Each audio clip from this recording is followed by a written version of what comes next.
নবম দশম শ্রেণীর প্রিয় শিক্ষার্থীরা, আশা করি তোমরা সবাই অনেক বেশি ভালো আছো। বোর্ডে একটা খুবই গুরুত্বপূর্ণ সিকিউ সৃজনশীল একটা কোশ্চেন দেখতে পাচ্তেছো। এই প্রশ্নটা আসছে সিলেট বোর্ড 2025 সালে। ত্রিকোণমিতি খুবই গুরুত্বপূর্ণ একটা অঙ্ক। তো তোমরা যারা এসএসসি 26, 27, 28 ব্যাচের স্টুডেন্ট আছো, তোমরা চাইলে এই অঙ্কটা অবশ্যই একটু ভালোভাবে দেখতে পারো, কারণ এই টাইপের ম্যাথগুলো কিন্তু খুব বেশি বোর্ড পরীক্ষায় চলে আসে। তো আমরা চলো কিভাবে খুব সহজে এই অঙ্কটা করা যায় সেটা করার চেষ্টা করি। তাহলে প্রথমেই আমাদের লিখতে হবে, দেওয়া আছে। এই অঙ্কটা করার জন্য আমি কয়েকটা স্টেপ আর কি স্টুডেন্টদেরকে শেখাই। স্টেপগুলো কি কি? প্রথমে দেওয়া আছে লিখতে হবে, তারপর সেগুলোকে সমীকরণ দিতে হবে। সমীকরণ থেকে এই যে a প্লাস বি, অথবা যদি এক্স ওয়াই থাকে বা সিডি থাকতে, যদি এম এন থাকে, তো এগুলা মানগুলো আগে বের করে নিতে হবে। তারপর ওগুলা অপনয়ন পদ্ধতিতে সমাধান করে এ আর কি বি এর মান, যদি এক্স ওয়াই থাকে এক্স ওয়াই এর মান বের করে নেব। আশা করি জিনিসটা বুঝতে পারছো। তাহলে প্রথমে আমরা দেওয়া আছে লিখবো 3 cosec a plus B equal 2√3। এখান থেকে আমাদের টার্গেট হবে যে চাইলে এটাকে আমরা 1 নং সমীকরণ দিতে পারি, অথবা এখান থেকেও আমরা কাজ চালাইতে পারি। দেওয়া আছে এটা, তাহলে cosec a plus B equal 2√3 by কত 3। কারণ আমরা জানি cosec a প্লাস বি, একটা 3 ইকুয়াল কয়টা √3 আমরা জানি, দুইটা √3 লেখা যায়। তাহলে এই যে একটা একটা কাটা যাবে, তাহলে থাকে কত 2√3।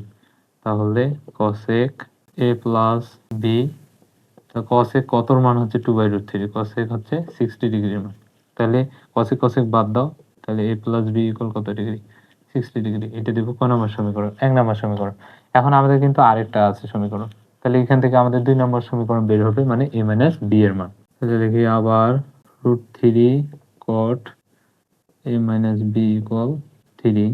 তাহলে cot a minus B equal 3/√3। এখন একটা 3 ইকুয়াল দুইটা √3 লেখা যায়, বাই √3 একটা একটা কাটা যায়, তাহলে থাকে কত √3। তাহলে cot কত মান হচ্ছে √3, cot হচ্ছে 30 ডিগ্রির মান। তাহলে cot cot বাদ দাও, তাহলে cot cot বাদ দাও, তাহলে a মাইনাস বি ইকুয়াল কত ডিগ্রি, 30 ডিগ্রি। এটা দিব কোন নম্বর সমীকরণ, 2 নম্বর সমীকরণ। তাহলে আমাদের 1 নম্বর সমীকরণ আর কি 2 নম্বর সমীকরণ বের হয়ে গেছে। এখন আমরা এই 1 আর 2 নম্বর সমীকরণ অপনয়ন পদ্ধতিতে সমাধান করে a আর b এর মান বের করব। তাহলে প্রথমে আমরা 1 নম্বর সমীকরণটা লিখবো, 1 মাঝখানে ফাঁকা রাখবো, নং করে পাই, নং করে পাই। তোমরা যারা যেভাবে বুঝো, যে টিচারের জিনিসগুলো ভালো লাগে সেভাবেই করবা, কোনো সমস্যা নেই। যদি আমারটা ভালো লাগে আমারটা করবা। তাহলে 1 নম্বরটা প্রথমে লিখবো, a plus B equal 60 degree. তারপর 2 নম্বর সমীকরণ কি, a মাইনাস বি ইকুয়াল কত ডিগ্রি, 30 ডিগ্রি।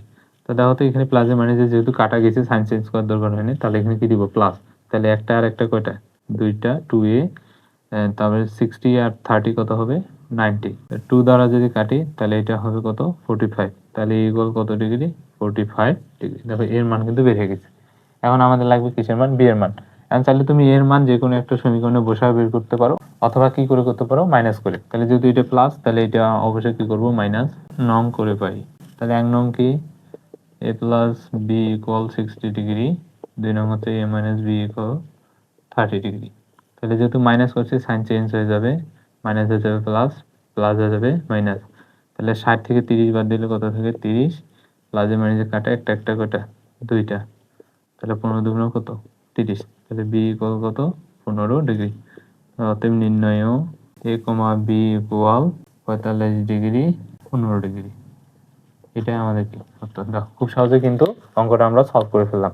যদি তোমাদের কোনো সমস্যা থেকে থাকে তাহলে অবশ্যই কমেন্টে জানাবা, আর যদি খুব একটা বেশি সমস্যা না থাকে তাহলে অঙ্কটা আরেকবার শুরু থেকে রিপিট করবা, দেখবা যে একদম ক্লিয়ার হয়ে গেছে। ঠিক আছে, আশা করি অঙ্কটা খুব বেশি তোমরা এনজয় করছো এবং বুঝতে পারছো। ধন্যবাদ সবাইকে।